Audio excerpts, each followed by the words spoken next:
السلفية هي اتباع منهج النبي صلى الله عليه وسلم وأصحابه.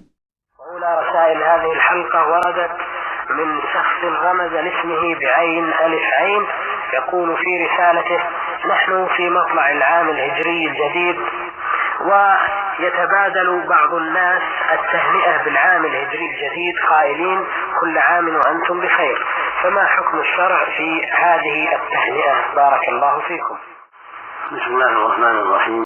التهنئة بالعام الجديد لا أعلم لها أصلا عن السلف الصالح، ولا أعلم شيئا من السنة أو من الكتاب العزيز يدل على شرعيتها، لكن من بدأك بذلك فلا بأس أن تقول وأنت كذلك.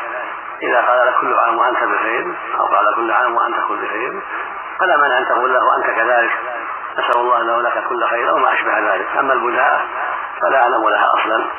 نعم.